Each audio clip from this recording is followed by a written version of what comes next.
4, 3, 2. Hi, I'm Bill Finnegan here with Jamie Brisick to talk about his new book, Dazzling Blue, which is short nonfiction, as it says, really short. Formerly suits you. I should probably explain, I'm a writer, old surfer. Wrote a memoir about surfing called Barbarian Days. I'm a staff writer at The New Yorker, where I mainly write about politics. Written a few other books. And Jamie's written a bunch of books too. The most recent one's called Becoming Westerly. Really great, highly recommend. About an old pro surfer who has gone through gender transitions, forward, backward, and sideways. It's pretty great. And Jamie, who's sticking with this gender for now, is a former pro surfer himself, and manages to really churn out a lot of different kind of writing. And this is a great selection of short stuff. And away we go. Away we go. I'm hoping that you'll read a little bit from this. Sure. If you want to say anything about it beforehand, or Yeah, short pieces that kind of the theme is things we do in board shorts, Yeah. which relates to Birdwell, but they're kind of all over the map, and I think hopefully in a good way. But should I just read one just to get it out of the way? I will say that you read something that will be what it is, but I'll describe some of the other things that are also in here and ask you about those, because there's some sort of standard straight Q&A journalism. There are super poetic pieces, really personal pieces, celebrations of different things. Thanks, Bill. This one's called Dreaming Uluwatu. I was introduced to the dream of Indo even before I started surfing. In a mid-'70s issue of Skateboarder magazine, I saw pictures of Uluwatu, a concrete ditch where stringy blonde-haired kids rode across banked walls as if they were waves. They wore raggedy t-shirts and Levi's cords and no shoes. They tucked low, pet the concrete. They evoked VW buses and Jimmy Page solos and Persian rugs and mandalas and incense and a bohemian otherness that looked incredibly romantic from my suburban cookie-cutter perch. Even the name of the skate spot was curvaceous and exotic, Uluwatu. I learned about the surf spot Uluwatu a few years later when I started surfing, and then about Indo at large. There was Steve Cooney in Morning of the Earth, Jerry Lopez and Peter McCabe at G-Land, Terry Fitzgerald and the Bali Pro. There were monkeys, Hindu temples, gamelins, dark-skinned, gentle-eyed folks with names like Katut and Made. But content was limited back then. The new discoveries in surf travel, Indo among them, were delivered in small tastes via mags and movies. Unless you actually traveled there, there was a lot left to the imagination. You'd flesh out, project, make it your own. Indo was like this for me. I heard stories, most of which have become cliché. The board caddies, the mushroom omelets, the cheap massages, and of course the long, reeling left-handers. The story of G-Land's discovery always stayed with me, or at least the one I'd heard. Bill Boyum and Bob Laverty slashing through the jungle with machetes until they find the epic wave. Tree houses to keep from being eaten by the many hungry tigers that prowled the night. I always loved the part about the early G-Land surfers smoking just a small amount of heroin before paddling out on the really big days. The idea being that to properly meld with a wave so long and big and epically perfect, you had to quiet your nervous system. These stories swirled around my head for many years, commingling with the Beatles' visit to the Maharishi in '68, the Alan Watts and Lao Tzu books I'd read, the yoga practice I'd taken on, a sort of shape-shifting, multi-headed Eastern fantasy that was ultimately about escape. For what is this surf thing if not escape? I finally got to Bali in 1998. I went with my then-girlfriend, Erin. We'd been together for 3 years. We were on the rocks. I'd recently jumped into the executive editor seat at Surfing Magazine. I was making the very magazines that had sparked my surf dreams. It should have been great. It wasn't. Surf industry politics bummed me out. I hated Orange County. I'd never been more out of touch with surfing. By that, I mean the actual act of surfing. Suffice to say, I brought a lot of baggage to Bali. We first stayed on the west end of the island where I surfed a fun little rivermouth wave and marveled at the ubiquitous Kanang Sari offerings. After a week, we moved over to the Bukit Peninsula and rented a room in a hostel. On the way to finally surfing the legendary Uluwatu, my girlfriend and I got into a fight. As our smiling board caddy carried my board down the trail, Aaron and I argued like ugly Americans, which in that moment we most certainly were. Paddling through that little cave that I'd seen in so many surf films, I did not marvel at the beauty or think, amazing to be in Bali after all these years. I thought, fuck her. The waves were a clean 4 to 6 foot. The sun was gloriously warm on my back. There were only a few guys out. I streaked across a couple. Then I got a real good one. Got that flying feeling I hadn't felt in a long while. As the waves steepened, lined up, maybe boiled just a little, I set my line, dropped a pig dog, and ran a petting hand along the face. There was a dazzling little view, sparkles, froth, chandelier lip, steep cliff face, spinning mandalas, a dancing Ganesha. Then the lip clipped my rail and I shot forward and banged into the reef with my left arm and shoulder and tore myself up real good. I've still got the scars. Nice. Thanks. That was an unusually long. Yeah, I didn't mean for it to be so long. No, I don't mean. I mean as a more complex, looking at a lot of different things than most of the pieces in here, which are so focused. I mean, they remind me of Lydia Davis short stories. You sometimes just take something to celebrate. The surf shop, Santa Ana winds. I mean, you pick out these subjects that you just sort of celebrate often, or look at them in a more nuanced or light and dark sort of way. But they're very artfully chosen. This one's a special case, I think, but a lot of them are. I mean, they're about surf mostly in some way, and sometimes on the nose. And yet they're written both for surfers in all the context we understand as surfers and all the references, and for other people too. So through these, anybody can see what you're looking at through these portholes without necessarily knowing the whole context. Right. I mean, are you conscious of that, choosing the topic that'll resonate with everybody? Yeah, I guess trying to. It's interesting because I was thinking as I was walking here, you and I share surfing in common, but in many ways our writing lives are almost opposite in the sense of you writing for the New Yorker from very early on and writing for a very broad audience. And I kind of backdoored my way into surf journalism. I was a pro surfer, and then I started writing for magazines. I didn't really, I read and I traveled, and I think I was awake. I was open and taking stuff in, but I didn't have writing chops down, and having gone in the back door and writing for surf magazines, I was writing to the converted. So there was this thing of, we're all praying to the same God. We're all kind of speaking the same language, and it, to some degree, it was cool because it gave me an opportunity that probably would not have come otherwise. But I also had to almost like learn how to explain things. Even for instance, in your wonderful book, Barbarian Days, the thing of like writing a surf scene. Having written for the magazines at Surfer's Journal, etc., surfing magazine, I never wrote surf scenes because you just assume everyone knows. It was sort of this thing of like you're almost venturing into the purple, so to speak, if you even begin to bring the reader out in the water. They all know. Whereas the type of writing you've done and you do so well in your book is bringing people into this.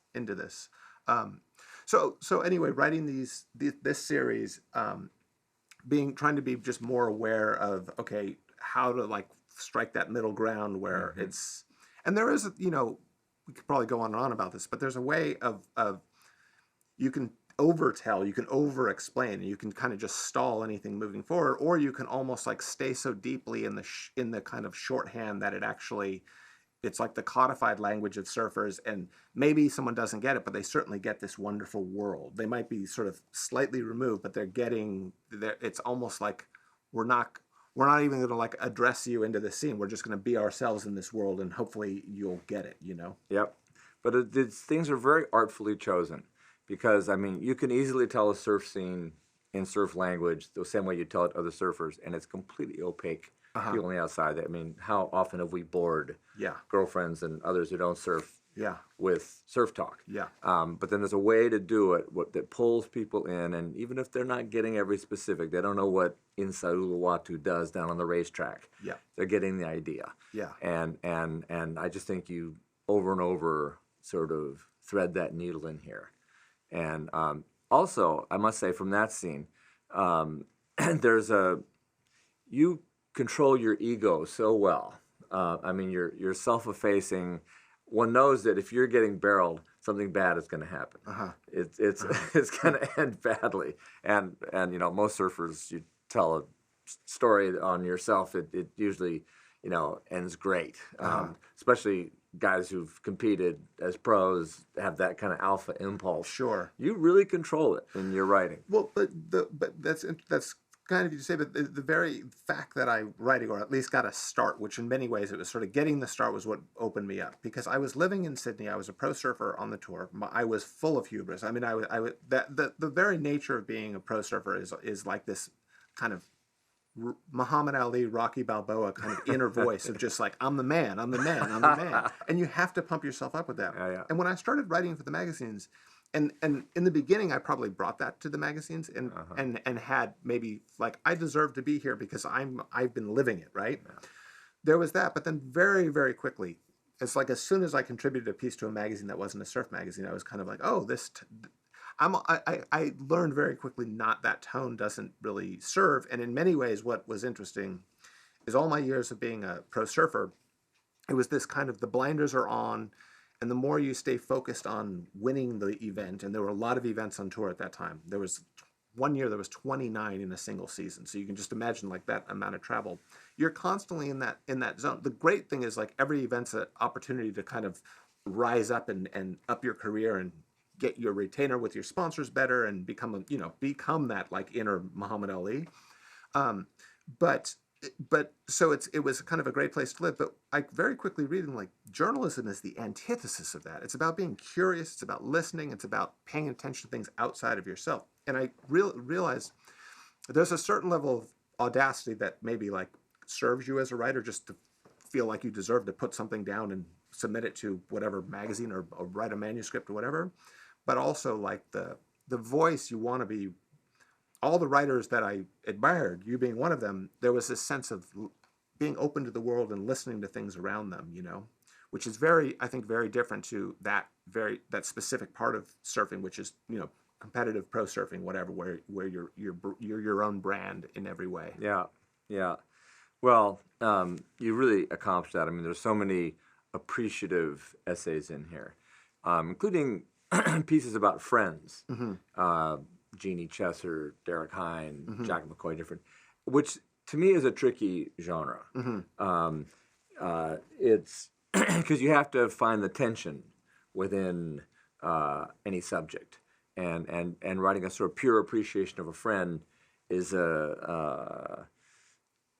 not journalism. Mm-hmm. It's something else. Yeah, it's more personal, and yet to make it sort of vibrate, you've got to get at more than just like, I like this person and hear all the wonderful things about them. Yeah. And at the same time, not sell them out. Yeah. I don't know how much you feel this. No, it's a very slippery slope, that one. Yeah. I don't know. There's one piece in here that hits sort of on the nose some of the stuff you're talking about. I mean, you don't normally write about this, but this scene with your dad, who kind of is a major character in this book, even when he doesn't appear. To me, it is. Mm-hmm. He stops you, and you're on your way out. You're sort of in your teenage prime. You're sponsored. You're happening as a surfer. Yep. And with this very sort of graphic imagery. Yeah. He asks you, "What are you really doing?" Yeah. Could you talk a little bit about that one? Yeah, for sure. And it was such an important thing, and it kind of relates to what we were talking about earlier. When I got sponsored by Quicksilver at age 15, and then I started appearing in the magazines around that time. And then by the time I was 17, I was in magazines, and the kind of how do you say it? The combination of puberty, desire to get laid, let's just say it, and being a pro surfer with slick new gear and all the kind of ego that one can possibly have at that age.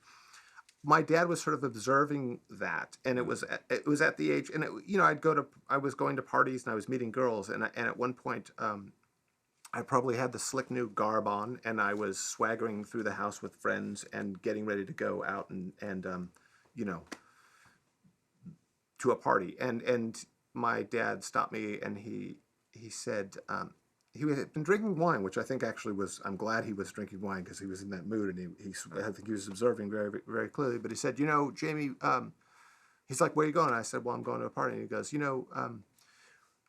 when you're with a woman, it's important that you present you. And what I mean by you is, it's not Jamie the pro surfer. It's not the cool guy who was in the magazine last month. It's you. It's the deepest part of you.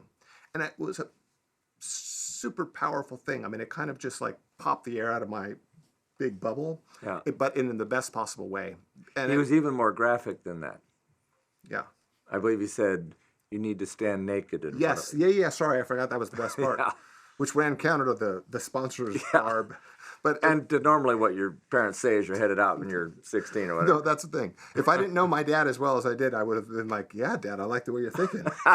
but it was no, but it was very much. I mean, it's something that honestly, that's been a running theme in my life. Is and I think of it in it's funny because I guess the piece that I read had this sort of Hinduism, but I think of a lot of the Eastern stuff that I read when I was young, and the idea of not being too attached to one single identity, And when I was a pro surfer, it was interesting because like a lot of the books that I was taking in were almost undermining the whole pursuit of trying to be the one-dimensional pro ego guy. And I mean, you could argue, if Kelly Slater was sitting here, he'd say, no, it's not so much the blinders, and you don't have to have a Muhammad Ali inner narrative going. That's bullshit. But and he might be right. But for me, it was. But then there was also this thing of like, don't get so attached to this idea of who you are because it's a fluid thing. Well, that was adolescence. Yeah. If we could jump forward to the present, we're post-adolescent. Yep. Safe to say. And you're happily surfing Malibu these days. Yeah. Even First Point. Yep. That's sort of amazing to me. Yeah. We sort of come from the same place, Los Yeah. Angeles, growing up in the good old days, which weren't that great, but Yep. but they always look better, and it's always getting more crowded, and yet you seem to be reveling in even the most crowded surf. Yeah, but the one thing I must point out is it's not because I'm getting set waves and it has nothing. It's almost, and again this relates to this is becoming a theme. It's almost the like undoing of any ego, because I grew up surfing Malibu, and there was a time when I was one of the alpha dogs out there, and I'm so far from that now. I mean, I don't know. My friend John just surfed with you out at Third Point. He said you were ripping. That was generous of him. But go on. But there was a time when I had a spot in lineup, and then I'd moved to New York, and then I came back, and then I realized like I kind of lost my spot. And there's an entire new generation who are getting all the waves. But when I go there, what it is most of all, it's just the kind of Disneyland of it all. I mean, and it's just such a variety of people, kind of every socioeconomic stripe is down there, and you get. I'm as enchanted by the parking lot scene as I am by the scene in the water. And if I go out and get a couple waves, I'm happy. But it's more just I don't know. It's like having written a lot about surfing. It's sort of like all this surf culture is just thrown into this one spot and in every possible way. There's like every type of surfer that you could think of. Every kind of archetype of the surf world today is down there. Do you ever go back there? I go by, I surf nearby, but I don't surf First Point. I mean, that would just seem so masochistic to me. Yeah. And that same thing, I was a kid there and once had a place in the lineup, and now I'd just be one more, old guy. Yep. And waves with 3, 4, 5, 6 people on them, and that's why I'm so amazed that you're able to not fall into the grumpy local thing, which is kind of ubiquitous in surfing. For sure. And just enjoy it. I mean, you really, you mine your memories and nostalgia throughout this book and in general when you write about surfing, but you do it without an edge of bitterness, with a kind of generous understanding and sort of appreciation of what's happening now. That's rare. Well, it's interesting, and it's so apropos to surfing, because I think it seems almost contradictory, but the way we ride the ocean and it's never the same and it's fluid and it's about, staying light on your toes and bending your knees and all this sort of flow thing, right? And yet so many aging surfers become the absolute opposite of that thing. But the one thing that I'm always grateful for, and I don't know if I've written it before, so I'm repeating myself, but when I was in my mid-20s, I'd written pieces for Surfing Magazine. I wrote a kind of essay about Big Wednesday. And then I went down to Surfing Magazine, who I was contributing stories to regularly, and there was a note from John Milius's producer who was working on a Big Wednesday Part 2.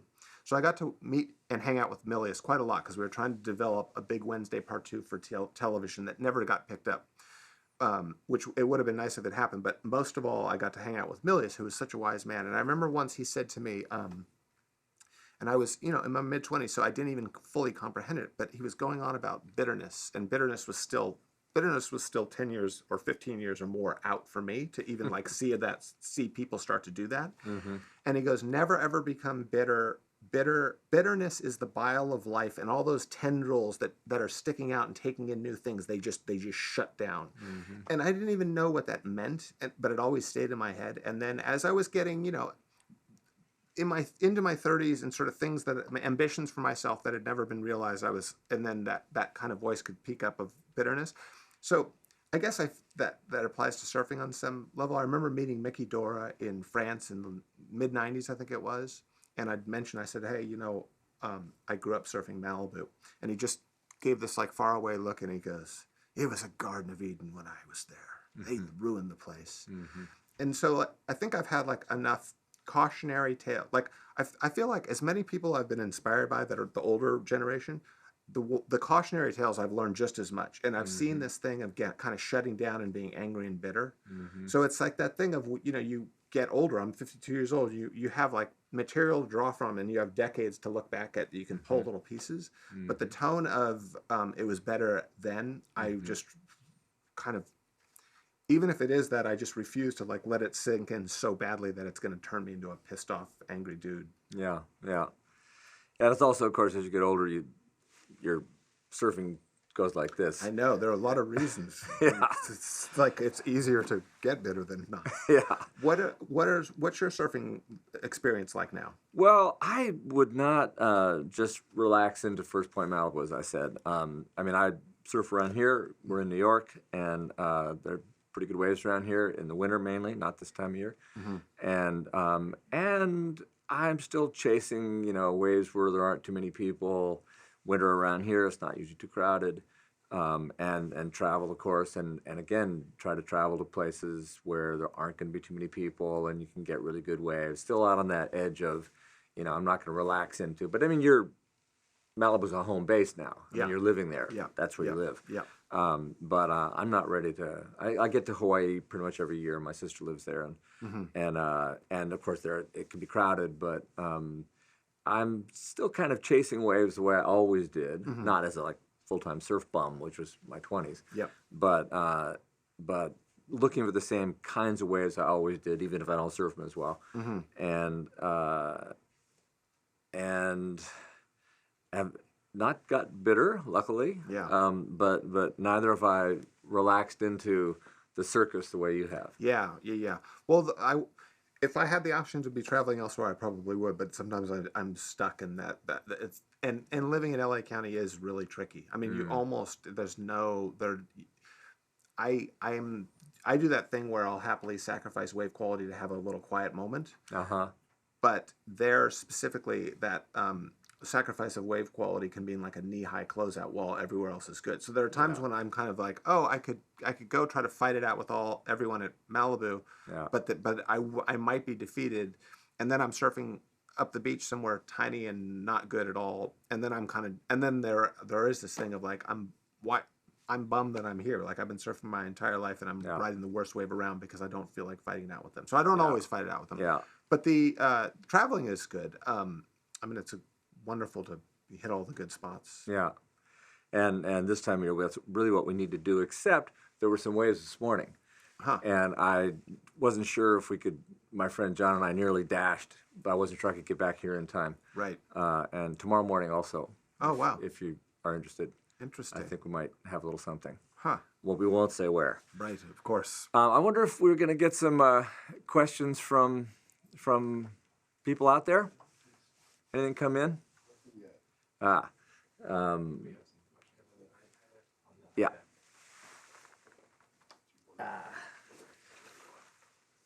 Maybe we've actually got a couple in here. Oh, I don't know.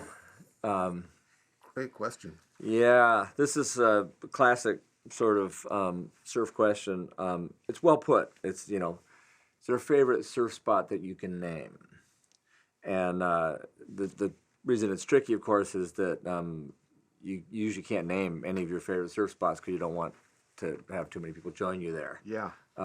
But any place you'd want to talk about? You know what's interesting? Because we were having this conversation earlier about, in the 70s, there was that thing of you don't out the spot, and they did it in the magazines. A lot of times they didn't. They would show a beautiful wave, and they'd be very intentionally vague about where it is. A lot of times. I mean, this was gospel. It was the only way to do it. Yes, yeah. And there was a surf movie called The Forgotten Island of Santosha, and it was somewhere in the Indian Ocean. I know where, but I won't say it, just out of respect. But the whole thing was like, we're just giving this a fictional name. Yep. We're doing this film there, and we're never going to reveal where it is. What do you?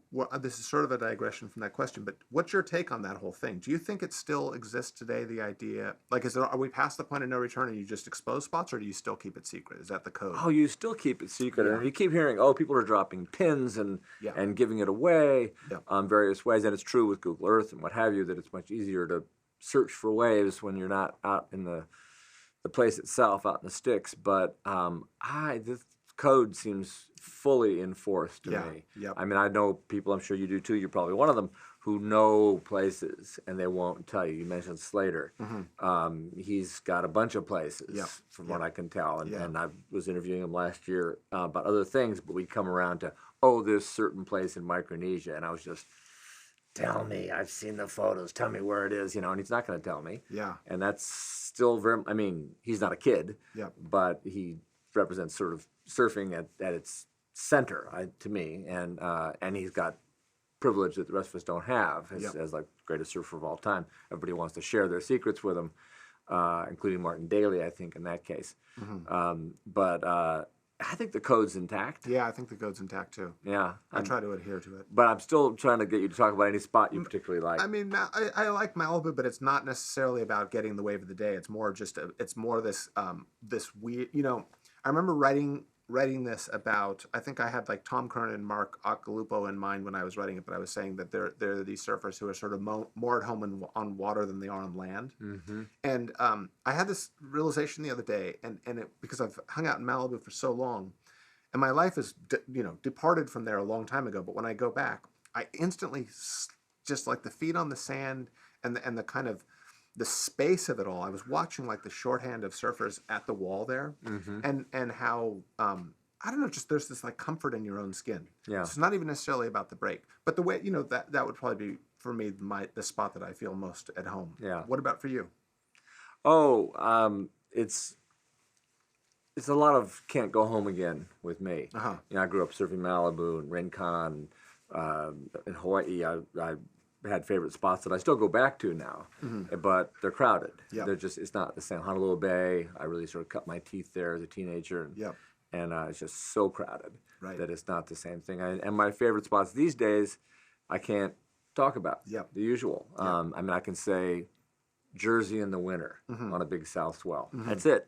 Yeah. There are hundreds of jetties, and I can't say which ones are, because it's just it's not just the code. I mean, it's the reality of the people you share them with and how betrayed they would feel if you ever spoke in public about the places. Yep.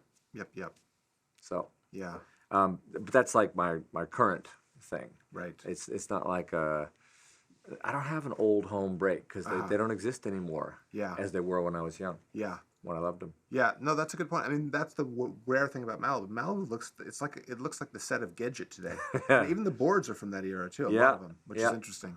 Yeah, I'm really struck when I go there. It's true. Yeah. But as you say, we're not in there like duking it out at first point, trying to get waves by ourselves. Yep. Should we talk a bit about writing? We do have a couple questions. A couple more coming in. Okay. Yeah. from Ken Lewis. You both have traveled the world surfing. What has left a deeper impression? The waves you've ridden or the people you've met? That's you first. Well, if the subject is surfing, it's kind of the waves, but it's also the people you share them with. That's a huge part of it. When I found myself doing a memoir about surfing, it was really a memoir about friendship. Mm-hmm. And I actually didn't write about places, including great waves and places where I spent years surfing. I didn't write about them if I didn't have a good friend to share them with, Mm-hmm. because it's kind of onanistic. There's something masturbatory about just, oh, me and this wave, me and this wave. There's the triangulation. There's the friend you share it with that shapes the whole thing. Yeah. And in fact, I lived in South Africa for a while and surfed Jeffreys Bay a lot. This great wave, and didn't write about it at all because I didn't have a good friend there that I surf with. Mm-hmm. So it's. And then there's the people you meet. That's like a separate question, like the South Africans you might meet. But none of that was necessarily connected with surfing in my case. Mm-hmm. Mm-hmm. I don't know about you. For me, it was kind of a combination because when I started traveling a lot when I was young, I was a pro surfer and I was on the tour. But at the time, the world tour was not the dream tour it is today. Yeah. So it was, we'd go to Australia and the contest would be at Bondi Beach or Manly Beach, which are not great waves.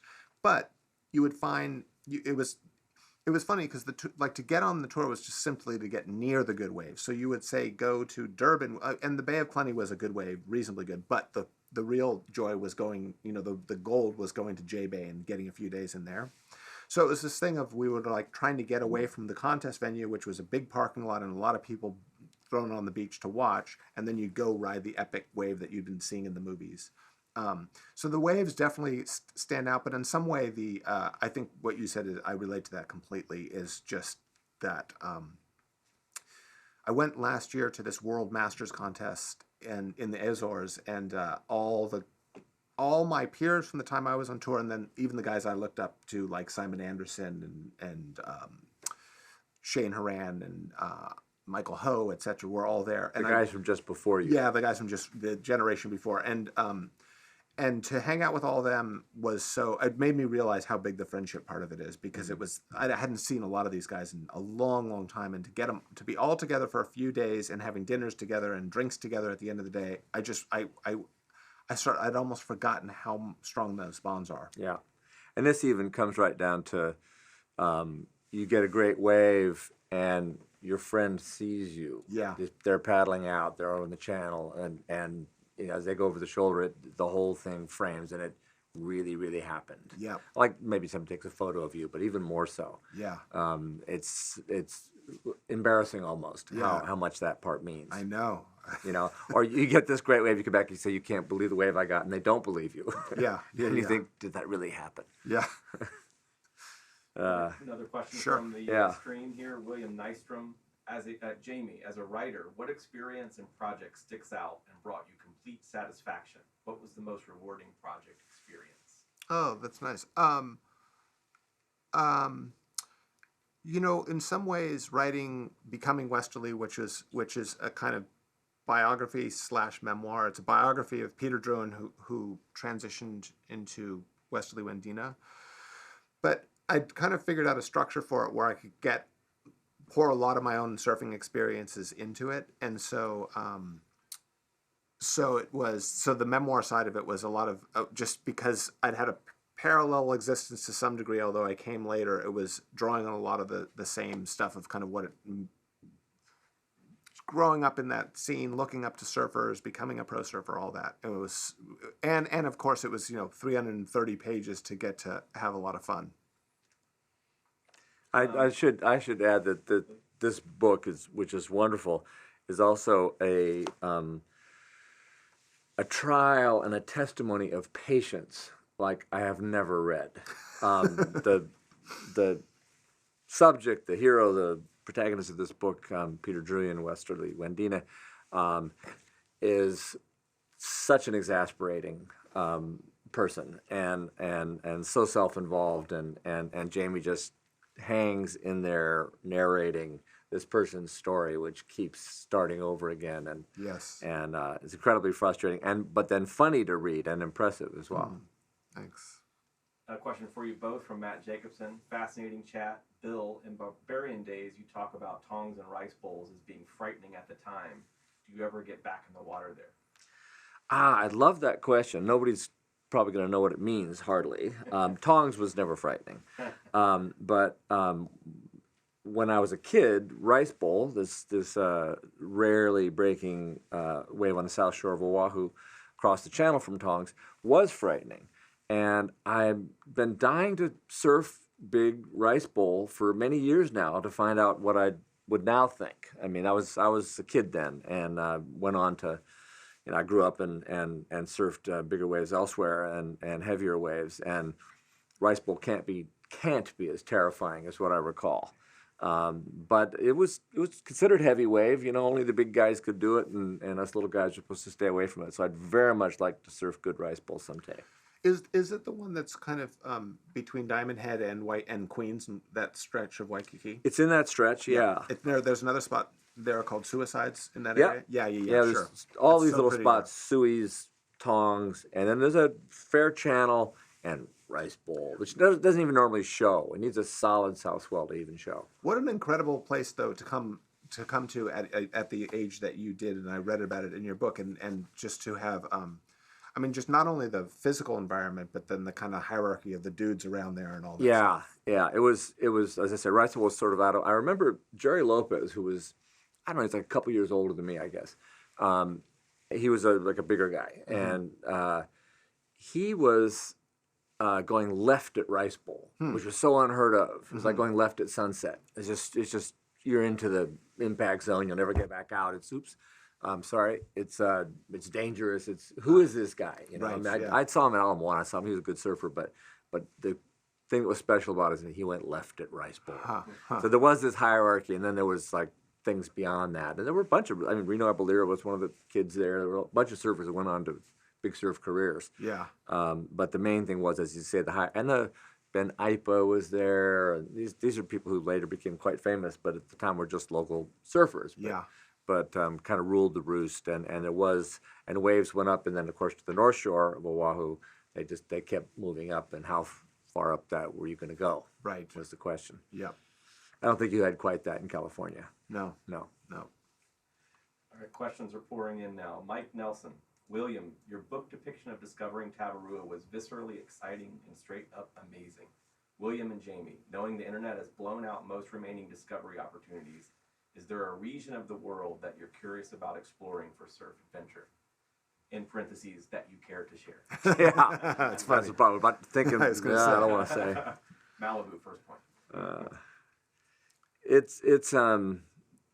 There are of course the high latitude places, really cold waves. Yeah. That I'm not that keen on. I don't know if you are. I am in the sense I don't like the cold water. When I lived in New York, the winter, there was a time after a couple winters and a couple of getting so cold that I thought I was going to go into a seizure. I remember thinking like Thanksgiving is my cutoff. I know you do it right all year round, which is I admire. But Good wetsuits. No, the not wetsuits hard. have gotten better since, and I have that. I mean, in many ways, and I know this almost contradicts the whole thing about Malibu earlier, but I don't like crowds at all. And so those high latitude places, they do appeal in the sense of, okay, it's a lot of rubber and you're kind of straitjacketed and all that stuff, but then you have that experience. And I recently worked on a film, Chris Gentile's film, Self-Discovery for Social Survival, and there's an Iceland bit. And so I looked at a lot of that footage and I thought, oh, I'd love to be there. And the wave quality was less, but just how exotic it was. It's like the exoticness, we think often exotic implies like tropics, like that antithesis of that is interesting. Yeah. I live with a lot of regrets in this area. Like I was in Morocco quite early when maybe a couple people were surfing it, but I wasn't really paying good attention, and I feel like I missed it. All those right points south of Agadir. Yes. I was so close to it. And in fact, another time I was on a boat. We were going to Nias in off Sumatra in the late 70s, and just missed the Mentawais. They were right there. This set of islands with probably the greatest concentration of great waves anywhere in the world, and we sailed right by them. I never noticed them. So there's those places, but it's too late. Yeah. And any place that's remaining that I think has got a lot of potential, one doesn't want to discuss. Tavarua, I should mention, was empty. It was an uninhabited island when my friend Brian and I went and camped there again in the late '70s, and got great waves, and it was unknown, and alas, later became known. It's this sort of perfect left off an island, and there's an offshore reef that weren't aware of, now known as Cloudbreak. It's more consistent, also a great wave, and they built a resort, and the rest is history. It's now crowded. Yep. Maybe one or two last questions from the iPad, if any of this. Yeah, I was, as I said, wondering if you want to talk a little bit about writing. Sure. If you, I know these days you've been holed up in Northern California. Recently, I have been, but I've been in Topanga for the last few months. Right, and I wonder if you have a good, solid schedule, a routine that gets you to get your work done. You get up early in the morning and. Yeah, no, this was a fun conversation. Not really, but it's also, and it's more anxiety and just pure survival of that. I just got to keep working, and it's sometimes it's maybe overly anxious, but I kind of can't afford not to, and and I'm grateful to have enough work coming in where I've always got something to work on, and so there was the time when I thought like, okay, you get up early, you have your coffee or whatever, and then you just sort of turn all gadgetry off, so you have no interruption and do your 3-hour thing and leave it at that. I'm kind of the opposite, where it's just constantly trailing me, and I'll go from working in the morning, writing longhand a bunch of notes, going to run an errand, then I might stop at like a Starbucks to like bang that stuff into my computer to look at, and I'm just kind of keep doing it. When I was in Topanga, I had a good rhythm of working at night, actually, which I normally don't do. I know, and we've talked about this, which I want to hear about that. But I would surf sometimes in the evening or have dinner, and then around 8 o'clock, kind of work till midnight, which was good. Yeah. What about you? How's it go for you? It depends. And my habits are getting worse. I'm pulling all-nighters pretty often now, often on deadline. But it's true also when the waves are good. That moves my schedule around, and I actually, I'll tell editors, I've don't worry, I'm getting a lot of work done out in the water, which is generally not true and doesn't work, but I've got to say something, but what is true is that, especially when it's good around here, it's usually cold. You come in so, it feels so good to warm up and thaw out. That you're really super calm. Yeah. And like there's no extra energy floating around, which I use to get distracted and look on the internet for this and that. And I feel like I write better into the evening usually because surfing the daylight, but after surfing. And I agree with that. I recently did one of those ice tub sauna combinations that Laird Hamilton talks about, and I came like out of surfing it around here, and it really was this. It threw you into an entirely different state, and it was actually really good, and it was really relaxed. But I know we've talked about this over the years. I remember you once talking about how it can be great to have when you're writing something long or something that kind of requires a lot of immersion, to have surfs in that. And I definitely, there is something. I mean, I don't know, the like sedentary nature of writing for the most part. To have a surf and then to kind of feel good in your body before you sit down with breaks probably, but like these long bouts of writing. Do you when you're doing, say, pulling all-nighters, do you feel like you're kind of burning the candle at both ends and it's unsustainable, or do you feel like you get good things from kind of being on that edge of like I haven't had enough sleep and I've got way too much caffeine in my system and I'm